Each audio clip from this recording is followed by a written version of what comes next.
Lydia's Lasso by Leslie Favor. "This is how you tie a lasso," said Mike. He took Lydia's rope and made a large loop in one end. Then he tied the loop to the main part of the rope with a special knot. When Mike slid the knot up or down the rope, the loop of the lasso got smaller or larger. Lydia's eyes sparkled. "Thank you, Mike," she said.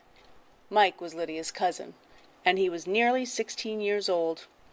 "Now I can help you and Uncle Carlos round up the cattle." "I don't think so, Lydia," said Mike.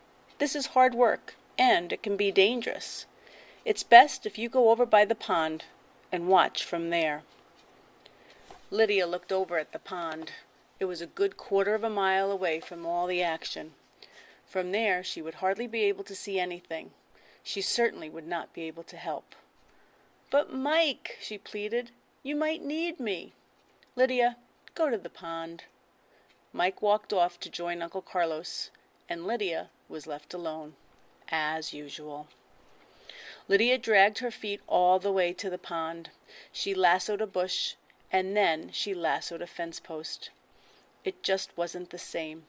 She wanted to lasso cattle from high atop a horse.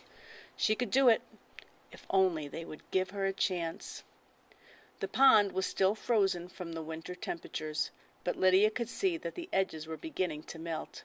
She lassoed a log that had been frozen upright in the ice. This was boring. Suddenly Lydia heard a sharp crack. Crack!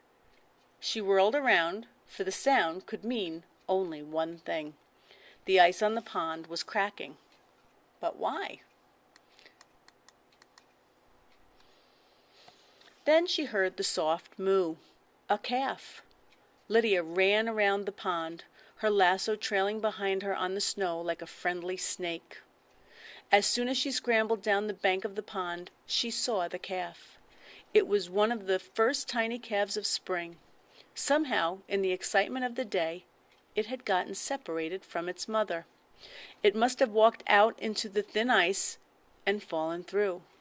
Now, only its head showed above the icy water and chunks of broken ice.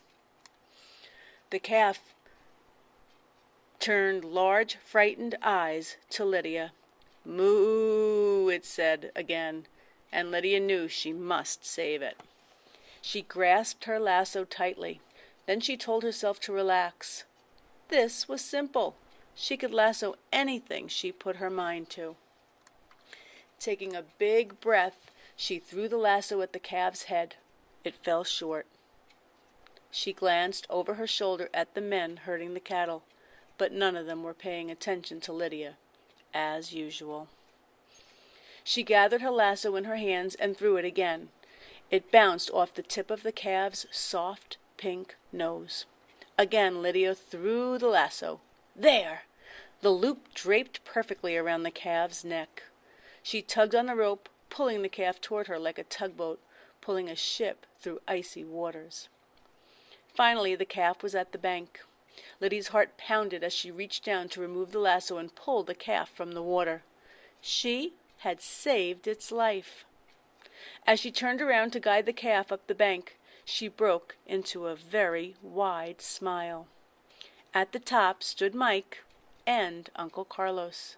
They threw their hats up into the air and let out a loud, happy cheer. They had needed her help after all.